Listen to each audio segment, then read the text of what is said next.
মিহির কথাগুলো এতটাই জোরে বলল যে সবাই খাওয়া রেখে হা করে ওর দিকে তাকিয়ে রইল। আবিরেরা সবাই এটাই ভাবছে, যে ছেলেটা এতক্ষণ এতগুলো মানুষকে পাত্রা না দিয়ে নিজের মতো খাচ্ছিল হঠাৎ কে এমন ফোন করল যে তার কথা শুনেই এতটা ব্যস্ত হয়ে গেল। মিহির ঘাড়টা একটু বাঁকা করে ফোনটা কাঁধের সাথে চেপে ধরে হাত ধুতে ধুতে বলল, চিল ব্রো, আমাকে জাস্ট 15 মিনিট টাইম দেও, আমরা তার মধ্যেই আসছি। কথাটা বলতে বলতে মিহিরের হাত ধোয়া হয়ে গেল। ও ফোনটা হাতে নিয়ে কেটে পকেটে পকেটে ঢুকিয়ে মেঘকে উদ্দেশ্য করে ব্যস্ত কণ্ঠ বলল, বনু হাত ধুয়ে নে, আর খেতে হবে না, আমরা এখন একটা জায়গায় যাব। মেঘ ভ্রু কুচকে বলল, এই সময়ে আবার কোথায় যাব, আর কেনই বা যাব? মিহির মেঘের হাত ধরে টান দিয়ে দাঁড় করিয়ে বলল, একটা কাজ আছে তাই যাব। যা, রেডি হয়ে আয়। মেঘ মিহিরের কথায় মাথা নেড়ে সম্মতি জানিয়ে হাত ধুয়ে উপরে রেডি হতে যাওয়ার জন্য পা বাড়াল। ওরা দুজন সিঁড়ি দিয়ে উপরে উঠতে যাবে তার আগেই ওরা শুনতে পেল জেরিনের মা, বড় ফুপি, বলছেন, হ্যাঁ রে আজম, এখানে এসেও ছেলে মেয়ে দুটোকে ঠিকভাবে শিক্ষা দিতে পারলি না? দুটোই এখনও সেই আগের মতোই বেয়াদব রয়ে গেছে। আমরা গুরুজনরেরা সবাই এখানে বসে আছি আর ওরা আমাদের পারমিশন না নিয়েই ড্যাং ড্যাং করে এইভাবে উঠে চলে গেল। মা বাবার পারমিশন অবধি নেওয়ার প্রয়োজন মনে করল না। এত বড় হয়ে গেছে অথচ এখনও ঠিকঠাক মতো আদব কায়দাটাও শিখাতে পারলি না। কথাটা কানে আসার সাথে সাথে মেঘ আর মিহির দাঁড়িয়ে গেল। মিহিরের রাগে কপালের রগ ফুলে উঠল। শীতল চোখ জোড়া মুহূর্তের মধ্যে ভয়ঙ্কর লাল হয়ে গেল। ওর হাত দুটো মুষ্টিবদ্ধ করে জোরে জোরে শ্বাস নিতে লাগল। মেঘ শুকনো একটা ঢোক গিলে মিহিরের দিকে তাকাল। দেখল মিহির রাগে সাপের মতো ফোসফোস করছে। ও মনে মনে বলল, ফুপিমণি, আমাকে তো আমার মাম্মাম বাবাই আদব কায়দা শিখায়নি, কিন্তু তোমার মা বাবা তো তোমাকে কোথায় কি বলতে হয় সেটাও শিখায়নি। বাঘের লেজ ধরে নাড়া দিয়েছ, এবার ঠেল্লা সামলাও। মেঘ ভয়ে ভয়ে মিহিরের এক হাত জড়িয়ে ধরে ধীর কণ্ঠে বলল, ভাইয়া কুল ডাউন, সব সময় সব কথা কানে নিতে হয় না, চল তাড়াতাড়ি, আমাদের দেরি হয়ে যাচ্ছে। মিহির শান্ত ভঙ্গিতে বলল, তুই গিয়ে রেডি হয়ে নে, আমি আসছি। বলেই মিহির মেঘের হাতটা ওর হাত থেকে ছাড়িয়ে ডাইনিংয়ের দিকে চলে গেল। মেঘ ওখানেই ঠায় দাঁড়িয়ে ভীত চোখে মিহিরইর যাওয়ার দিকে তাকিয়ে রইল। মিহির গিয়ে ওর হাত দুটো ডাইনিং টেবিলের উপর রেখে ভর দিয়ে একটু ঝুঁকে জেরিনের মাকে উদ্দেশ্য করে শান্ত স্বরে বলল, মাই ডিয়ার ফুপিমণি, আপনি এখানে বেয়াদবির কি দেখলেন? এতটুকুতেই আমাদের বেয়াদব বলে দিলেন? আর আমাদের আদব কায়দা নেই কে বলল? যদি আদব কায়দা নাই থাকতো তাহলে আপনি এখনও এখানে সোজা হয়ে বসে থাকতে পারতেন না, হাত পা ভাঙা অবস্থায় ফ্লোরে পড়ে থাকতেন। তাই বলছি, পরের বার থেকে আমার বোনের সম্পর্কে কিছু বলার আগে অন্তত 100 বার ভেবে বলবেন, না হলে আমি যে কতটা বেয়াদব সেটা হারে হারে টের পাবেন। মিহিরের কথা শেষ হতেই মীরা রহমান মিহিরকে ধমক দিয়ে বলল, শাট আপ মিহির, গেস্টদের সাথে কেউ এইভাবে কথা বলে? ভুলে যেও না, উনি তোমার বড় ফুপি হয়, তাই ওনাকে রেসপেক্ট দিয়ে কথা বলো। আর এক্ষুনি সরি বলো ফুপিকে। মিহির তাচ্ছিল্য হেসে মীরা রহমানকে উদ্দেশ্য করে বলল, হুহু, সরি বলার প্রশ্নই উঠে না, আর ওনাকে তো আরই বলবো না। তুমি বরং তোমার সকোল্ড ননদকে নিজের মুখটা সামলে কথা বলতে বলো, না হলে আমি ভুলে যাব উনি আমার বাবার বড় বোন হন।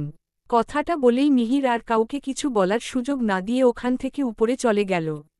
যাওয়ার সময় মেঘকেও সাথে করে নিয়ে গেল। ছেলের এমন ব্যবহারে মীরা রহমান বেশ লজ্জায় পড়ে গেলেন। তাও অনেকটা সংকোচ নিয়েই আবার মেহমানদের পরিবেশন করাই মনোযোগ দিলেন। জেরিনের মা রাগে ফুঁসতে থাকল, এইটুকু একটা পুচকে ছেলে ওনাকে সবার সামনে এইভাবে অপমান করে গেল, সেটা যেন উনি কিছুতেই মেনে নিতে পারছেন না। রাগে ওনার মাথা ফেটে যাচ্ছে, কিন্তু তবুও উনি যথাসম্ভব নিজেকে শান্ত রেখে খাবার খাওয়ায় মনোযোগ দিলেন। আজম রহমান চুপচাপ খেয়ে যাচ্ছেন। ওনারও ইচ্ছে করছে ওনার বোনকে কিছু কথা শুনিয়ে দিতে, কিন্তু নেহাত বড় বোন তাই চেয়েও কিছু বলতে পারছেন না। আজম রহমানেরা সবাই লাঞ্চ শেষ করে ড্রয়িং রুমের সোফায় বসে টুকিটাকি কথা বলছিলেন। তখনই কারো হাসির শব্দ শুনে সবার চোখ যায় সিঁড়ির উপর। সিঁড়ির উপর তাকিয়েই সবার চোখে আটকে যায় মিহির আর মেঘের উপর। মেঘ কালো রঙের লং একটা গাউন পরেছে। গাউনটার উপরে গোল্ডেন সুতো দিয়ে গর্জিয়াস ডিজাইনস করা, মাথায় গোল্ডেন কালারের হিজাব পরা, ওড়নাটা কাঁধের এক সাইডে ফেলে রাখা, চেহারায় হালকা সাজ, এক হাতে সিলভার কালারের মুঠো চুড়ি আর অন্য হাতে গোল্ডেন কালারের একটা ব্যাঙ্গেল, পায়ে হাই পেন্সিল হিল পরা। মিহির হোয়াইট শার্ট আর ব্ল্যাক জিন্স পরা। শার্টের সামনের দিক থেকে দুটো বোতাম খুলে রাখা, হাতে কালো বেল্টের একটা ওয়াচ, চুলগুলো জেল দিয়ে সেট করা, পায়ে কালো রঙের এক জোড়া কেটস, ঠোঁটের কোণে মুচকি একটা হাসি ঝুলানো। সব মিলিয়ে দুজনকেই অসম্ভব সুন্দর লাগছে। সবাই অপলক দৃষ্টিতে ওদের দুজনের দিকে তাকিয়ে আছে। আবির মেঘের দিকে তাকিয়ে থাকতে থাকতে অজান্তেই ওর এক হাত বুকের বাপাশে চলে গেল। ওর কয়েকটা হার্টবিট মিস করে গেল। ও নিজের চোখকেই বিশ্বাস করতে পারছে না। ওর মেঘকে দেখে মনে হচ্ছে এটা যেন কোনো একটা মায়া রাজ্যের মায়াপরী। মিহির সবাইকে ওদের দিকে তাকিয়ে থাকতে দেখেও কোনো রিয়্যাক্ট করল না। মেঘের হাত ধরে ডোন্ট কেয়ার একটা ভাব নিয়ে সোজা বাড়ি থেকে বেরিয়ে গেল। মেঘ অনেকক্ষণ যাবৎ গাড়ির ফ্রন্ট সিটে বসে মাথা নিচু করে গায়ে পড়ে থাকা ওড়নাটার এক কোণা নিয়ে আঙুলে পেঁচাচ্ছে আবার খুলছে। লজ্জায় ওর গাল দুটো টমেটোর মতো লাল হয়ে গেছে। ওর পাশেই আহান ড্রাইভিং সিটে বসে ড্রাইভ করছে আর সামনে থাকা লুকিং গ্লাসের দিকে তাকিয়ে মেঘের লজ্জা মাখা চেহারা দেখে মুচকি মুচকি হাসছে। মেঘ যখনই চোখ তুলে সামনের দিকে তাকায় তখনই আহানকে ওর দিকে তাকাতে দেখে লজ্জায় মাথা নিচু করে ফেলে। সেদিন আহানকে ভালোবাসি কথাটা বলার পর থেকে মেঘ ভুলেও আহানের ধারে কাছেও যায়নি। যখন হিয়ানদের বাসায় ছিল তখন আহান কয়েকবার মেঘের সাথে কথা বলতে ওর রুমে এসেছিল, কিন্তু মেঘ ওর সাথে কথা বলা তো দূরের থাক, ওর দিকে তাকায়নি। উল্টে আহানকে রুমে ঢুকতে দেখলেই মেঘ দৌড়ে রুম থেকে বেরিয়ে গেছে। তাই আহানও আর জোর করে ওর সাথে বেশি দেখা করার চেষ্টা করেনি। মেঘকে ওর সাথে স্বাভাবিক বিহেভ করার জন্য একটু সময় দিয়েছে। মেঘ হিয়ানদের বাসা থেকে নিজেদের বাসায় আসার দিনও আহানের থেকে পালিয়ে এসেছে। একবারের জন্য ওকে বলে আসেনি। আহানকে ভালোবাসার কথাটা বলার পর থেকে মেঘের কেন যেন আহানের সামনে আসতেই লজ্জা লাগে। তাই ও ভেবেছিল এক বছরেও আর আহানের সামনে আসবে না। কিন্তু মিহির আহিরদের সাথে ওদের গাড়িতে চলে গেল, আর ওকে বাধ্য হয়ে আহানের সাথে আহানের গাড়িতে আসতে হল। ওরা সবাই মূলত আলিশাদের বাড়িতে যাচ্ছে। সেখানেই সবাই আজকে দুপুরে লাঞ্চ করে বিয়ের দিন তারিখ একদম ঠিক করে তারপর ফিরবে। আজম রহমান আর মীরা রহমান ছাড়া সবাই যাচ্ছে ওই বাড়িতে। ওনাদেরও যাওয়ার কথা ছিল, কিন্তু হঠাৎ মেঘের চাচ্চুরা এসে পড়ায় ওনারা যাওয়াটা ক্যান্সেল করে দিয়েছেন। আর মিহিরেরও মনে ছিল না আজকে ওদের আলিশাদের বাড়িতে ইনভিটেশন আছে। আহান কল করে ধমক দেওয়ার পরে মনে পড়েছে। আর মেঘও জানত না আজকে সবার আলিশাদের বাড়িতে যাওয়ার প্ল্যান আছে। একটু আগেই সাইফা মেসেজ দিয়ে যখন জানালো তখনই জানতে পারল। তবে ও ভেবেছিল শুধুমাত্র বড়রা সেখান যাবে, কিন্তু মিহির একটু আগেই বলল ছোট্টরাও সবাই সেখানে যাচ্ছে। বলেই মেঘকে দাঁড় করিয়ে রেখে নিজে গিয়ে আহিরদের গাড়িতে উঠে চলে গেল। দাঁড়ি মেঘ নিচের দিকে এক ধ্যানে তাকিয়ে থেকে নিজের কাজ করছিল তখনই হঠাৎ করে আহান গাড়িটা ব্রেক করে। এইভাবে আচতকা গাড়িটা থেমে যাওয়ায় মেঘ চমকে উঠে আহানের দিকে তাকায়। দেখে আহান সোজা হয়ে বসে স্বাভাবিক ভঙ্গিতে সামনের দিকে তাকিয়ে আছে। মেঘ আশেপাশে তাকিয়ে দেখে গাড়িটা রাস্তার এক সাইডে দাঁড় করানো। এখন দুপুরের টাইম হওয়ায় রাস্তাটা একদম নিরিবিলি। আলিশাদের বাসা এখান থেকেও অনেক দূরে। মেঘ একটু ইতস্তত করে আহানের দিকে তাকিয়ে বলল, হঠাৎ এভাবে মাঝ রাস্তায় গাড়ি দাঁড় করালেন কেন? গাড়িতে কি কোনো সমস্যা হয়েছে? এতক্ষণ আহান সামনের দিকেই তাকিয়েছিল। মেঘের প্রশ্ন শুনে ঘাড় ঘুরিয়ে মেঘের দিকে তাকালো, তারপর একটা টেডি স্মাইল দিয়ে বলল, নো সুইট হার্ট, গাড়ি একদম ঠিক আছে। কিন্তু গাড়ির মালিকের অনেক প্রবলেম হচ্ছে। কিছুতেই ড্রাইভিংয়ে মনোযোগ দিতে পারছে না। না চাইতেও বারবার পাশের সিটে বসে থাকা অ্যাঞ্জেলের দিকে দৃষ্টি চলে যাচ্ছে। শত চেষ্টা করেও অ্যাঞ্জেলটার দিক থেকে চোখ ফেরাতে পারছে না। তাই গাড়ির মালিক আগে তার পাশে বসে থাকা অ্যাঞ্জেলটাকে মন ভরে দেখবে, তারপর আবার গন্তব্যে উদ্দেশ্যে রওনা দিবে। আহানের কথা শুনে মেঘ আবার লজ্জায় মাথা নিচু করে নিল। ওর হার্ট জোরে জোরে বিট করতে লাগল। আহান নিজের সিটবেল্টটা খুলে মেঘের দিকে একটু ঝুঁকে ওর সিটবেল্টটাও খুলে দিল। তারপর এক হাত মেঘের কোমরে রেখে হেঁচকা টান দিয়ে মেঘকে নিজের দিকে ঘুরিয়ে ওর কানের কাছে মুখ নিয়ে লো ভয়েজে বলল, আমার সামনে এইভাবে বারবার লজ্জা পেও না সুইটহার্ট। তোমাকে লজ্জা পেতে দেখলেই আমার ইচ্ছে করে চকলেটের মতো টুকুস করে এক কামড় দিয়ে তোমাকে খেয়ে ফেলতে। আহানের কথা শুনে মেঘের লজ্জাটা আরও বেড়ে গেল। ও আহানের হাতটা ওর কোমর থেকে সরানোর জন্য চেষ্টা করতে লাগল, কিন্তু ও যত ছাড়ানোর চেষ্টা করছে তত আহান ওর কোমর আরও শক্ত করে চেপে ধরছে। মেঘ অনেকক্ষণ চেষ্টা করার পরেও আহানকে নিজের থেকে একটুও দূরে সরাতে পারল না, তাই বাধ্য হয়ে ছটফট করা বন্ধ করে দিয়ে আহানের দিকে অসহায় দৃষ্টিতে তাকাল। মেঘকে এভাবে তাকাতে দেখে আহান একটা বাঁকা হাসি দিয়ে বলল, এ কি এত তাড়াতাড়ি গিভাপ করে নিলে? আর একটু ছটফট করতে, আমিও দেখতাম তোমার গায়ে কতটা জোর আছে।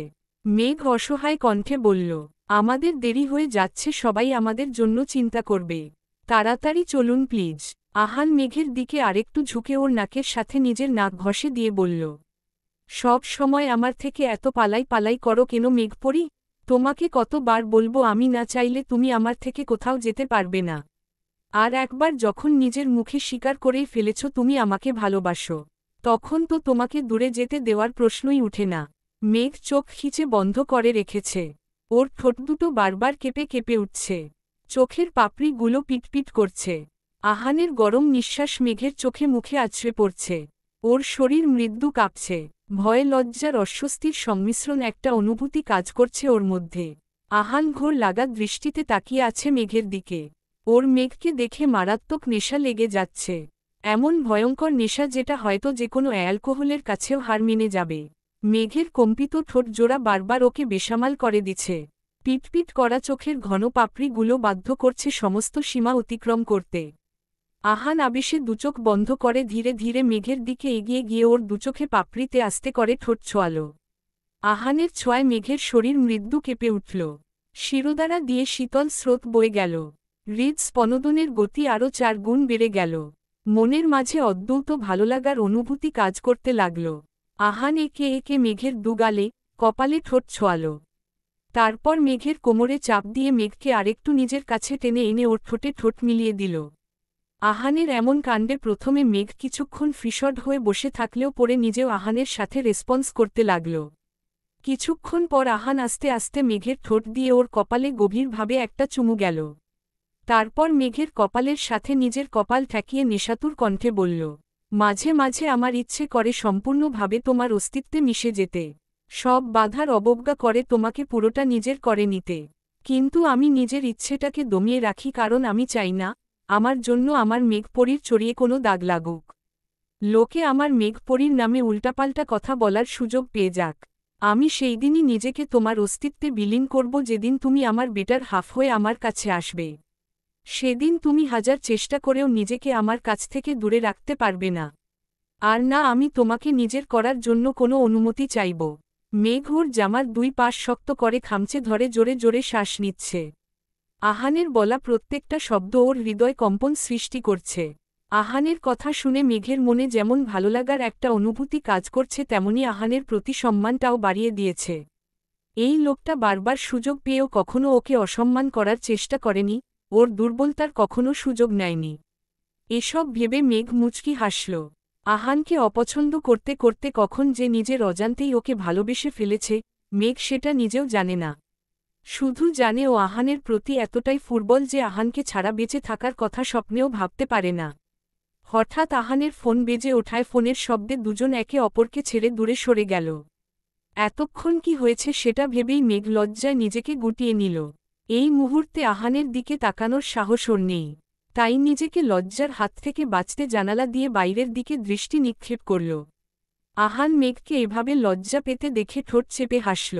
তারপর ফোনটা হাতে নিয়ে দেখল মিহির কল করেছে। আহান ফোনটা রিসিভ করে কানে ধরে বলল, কি হলো, তোরা পৌঁছে গেছিস? ফোনের ওপাশ থেকে মিহির বলল, না আমরা এখনো পৌঁছাইনি, তবে কাছাকাছি এসে পড়েছি। আসলে তোমাকে একটা কথা বলতে ভুলে গিয়েছিলাম, কথাটা তোমাকে জানানো খুবই ইম্পর্টেন্ট, তাই কল করলাম। আহান বলল, ওহ আচ্ছা, কি বলবি বল। সিরিয়াস কোনো কথা? মিহির প্রথমে একটু আমতা আমতা করলেও পরে একে একে সব আহানকে বলে দিল। আবিরদের বাসায় আসার কথা, দুপুরে ডাইনিং টেবিলে যা হয়েছে সবটা। মিহিরের কথা শেষ হতেই আহান রেগে চিল্লিয়ে বলল, ও আট, এত কিছু হয়ে গেল আর তুই আমাকে এখন এই সব জানাচ্ছিস? আহানের এত জোরে চিল্লানি শুনে মেঘ ভয়ে লাফিয়ে উঠল। ও তড়িঘড়ি করে ঘুরে আহানের দিকে তাকিয়ে দেখল রাগে আহানের মাথার রগ ফুলে উঠেছে, চোখ দুটো অসম্ভব লাল হয়ে গেছে।